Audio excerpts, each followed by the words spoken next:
All right, Jim, here we go. Let's edit a picture, buddy. I'm not a huge, well, I say I'm not a huge editor. I don't spend a lot of time in Lightroom, but you have to nowadays because this is a raw file that's come out of my Canon 5D Mark II, 0.9, hard graduated filter, 20 seconds. Crumbs, I thought it was 5 seconds. ISO 100. But yeah, like I say, it's a raw file and it just looks pretty flat. I mean, all the details there. I've got a pretty good histogram on the right here. Quick talk, if no one knows what the histogram is, basically bright to the right, dark to the left. See, blacks, whites, and this is all and everything in between. Basically what you don't want, well, they say what you don't want is big sharp lines up here or big sharp lines up here, but that completely depends on the picture you're shooting.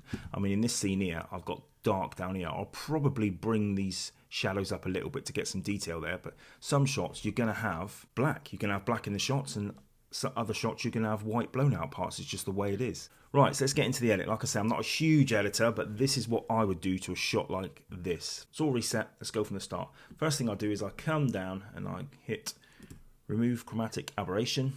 Don't know what that is. I find it on the edges, like where the vents line or the horizon meets the solid land, you get funny blues and greens and all the rest of it. But anyway, I click that gets rid of that. Enable profile corrections, which is for the lens I'm using, the 17-40, and it just lightens up the edges a bit, which I don't always use it, and sometimes it gets rid of a bit of distortion, but for this shot it works a treat. Up to my noise reduction, I always just bang it on there, which is about 23, 22, because I know editing pictures that I've done, when I bang the luminance noise down to 22, it just gets rid of enough as like a baseline before I start working on the picture. Let's do some global adjustments first, which means you work on the whole picture. So the global adjustment is, I'm not working on just a certain bit, I'm working on the whole picture. So when I move a slider, it's going to affect the whole picture. Let's have a look. Highlights, don't need to worry about. Yeah, see highlights. Look, I'm just going to drop the highlight down just a little bit. I don't want to go mental because it starts to look fake. So highlights, drop down a little bit. Shadows, bring him up just a little bit. Perfect. Now I'm going to go up here and I'm going to, my temperature, I'm going to warm him just a little bit. Not too much. Oh, that's too much. Bring him back a little bit. I'm going to warm him just a tad. Only a little bit. And what I tend to do quite a lot is use this one here, the split toning. Now if I go for the top one, saturation, with my cursor key, just hit the up arrow to bang 5 on.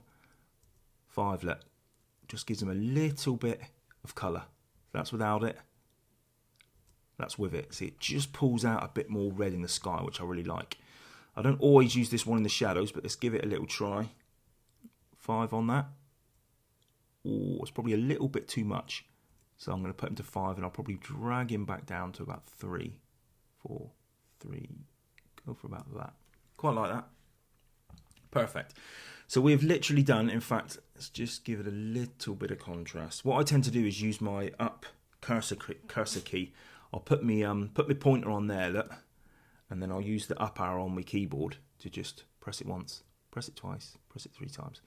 I just find that a bit, if you can hear my finger clicking on it, look, 1, 2. That's pretty much what I would do with my global adjustments for the minute. I don't want to push the vibrance up too much because that makes it way too blue, and I don't like that. It's too cold. When I originally got the picture, I saw in my mind the reds and the nice pastel-y colours. But I do love there's an orangeness to this field that I want to bring out yet. But we've literally done what? Probably 15 clicks. Now if I go down here to see the before and after, this is a good thing with Lightroom. Looking at the picture, it doesn't feel like I've hardly done anything. But if I click on the before and after, look at that. Look at the huge difference already. It's crazy. Back to single picture. Right, now what I'm going to do, I might actually just go to the whites and just push the whites over a little bit. Just a little bit. Yeah. Perfect. Right, now, graduated filter. Make sure he's all reset. I'm going to pull him up from the bottom. About there. Let's have a look. So if you hover over the little red spot, it will show you what your graduated filter is affecting. So let's give him a bit of that. Yeah, that's pretty good. Is that hedge line straight? I think he's pretty straight. It's a weird one because the field kind of dipped and then went back up, so I'm pretty happy with that. I'm going to just do that. Right, and the reason I'm using the graduated filter on this is because I'm going to lift the shadows a little bit. Bit more. Bit more. Do I want to move the exposure? No, because that takes it too much. That's horrible. I hate that exposure one. Might just bang him up one, maybe. Yeah, don't want to go too much. Right, now if I go up to my temperature and move him to the right, bring a little bit of that warmness back. See it? Look, that's 17. That's nothing. So, again, I'm just holding my mouse over there. 1, 2, 3 on the cursor key, the up cursor key. 4, 5, 6, 7, 8, 9, 10, 11, 12. Quite like that. If I go down to here, off, on. Look at the difference, look. I like that. And basically, I don't want any sharpness in the sky. I only want it in the field. I might actually just put a little bit of contrast in there.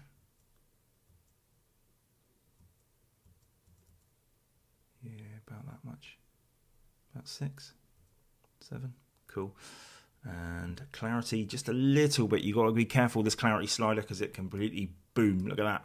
Nice for grungy stuff, but not for a soft paletted picture like this.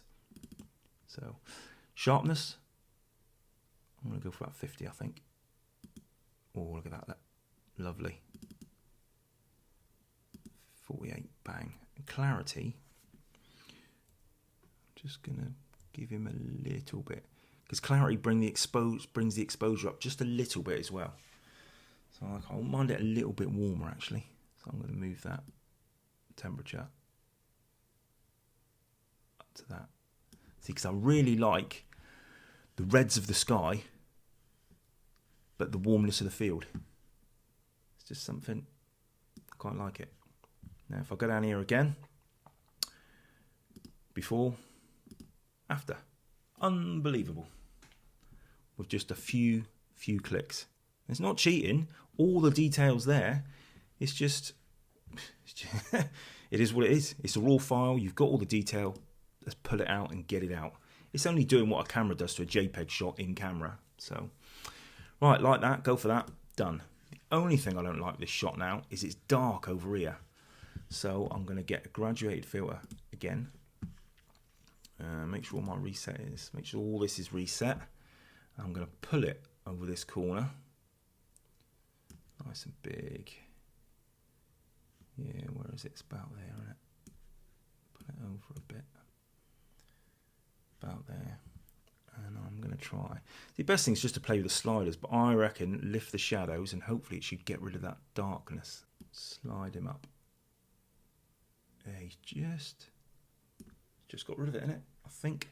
The thing is, the sun's on the right-hand side, so it is going to be brighter on the right than the left, but I just think that's too dark. So all I want to do is just lift it a little bit, just slide the shadows over just a little bit. Yeah, like that. Again, off, on. So when you're doing this, obviously we've edited the bottom, cover that with a newspaper, and when you click on and off, just look at what it does to that sky. And I think that's just enough. Yeah, perfect. Lovely job. Now again, looking at the picture, it doesn't feel like I've done a whole lot. I've probably made, I don't know, 60 clicks on the mouse, but if I go down to before and after, look at the difference. Mental. I've been sat here, what? I don't know how long I've been sat here. Less than 10 minutes. And I'm pretty happy with that. I quite like that. All I'd probably do now is a bit of cropping because there's still a little bit of darkness up here. There's not a lot going on over here. Not a lot going on over here. So I would probably... See, I like the kind of nearly a third foreground and 2/3 sky, but in fact, this would probably make a nice square crop, actually. In fact, let's go for a square crop. Let's go for 4:3. Yeah, quite like that, actually. I don't think this is one that I posted on the internet, but I quite like that. Shift that track over. Like that. And one I haven't touched yet is probably a little bit of the saturation. Again, putting my pointer over, and I'm just using the up arrow on my cursor. 1, 2, 3. Without. 1, 2, 3. With. So you've just got to watch it here. It's just going a bit there. But I like that. I quite like that. And then if you want to, some people are heavily into their vignettings, which works for some pictures. Autumn coming, I think it works really well with under the trees and all the rest of it. But could do that, but I don't like that. There's loads of funky colours on the edge of the screen. I want to see the lot. So yeah, that's pretty much all I would do, I think. Is that all I would do? Yeah. Jim, I hope that helps, mate. Cheers for chucking a question my way on my YouTube channel. See you in the next vid. Whoa, nearly forgot. Dust spots. Probably one of the most important things to do. You don't notice them sometimes on a small screen, but then when you get a print back from the printers, printed at A2, A0, whatever it is, you're like, oh man, there's all my dust spots. But I don't use Lightroom for removing dust spots unless there's only a few, because when I use Lightroom, for some reason, my 2012 iMac just goes slow. So I can do all my editing pretty much in Lightroom, and then I've just got Photoshop elements. I don't know what we're on now, 10, 11, 12, 13, 15, 18, whatever it is. And I just use that to get rid of the dust spots because I'm working on a JPEG file and it just moves so much quicker. But yeah, I do everything else in Lightroom, and I use Photoshop elements to remove me dust spots. And that's pretty much it, really. So yeah, cheers for chucking that question my way, Jim. Hope this helps. Hopefully a few other people will get something out of this. I mean, a lot of people are going to look at it and go, whoa, you don't edit like that, you edit like this. Obviously, there's 250 ways to skin a cat, and that's how I skin my cat. So, pretty basic edit. Yeah, hope it helps. Cool. Cheers. Bye.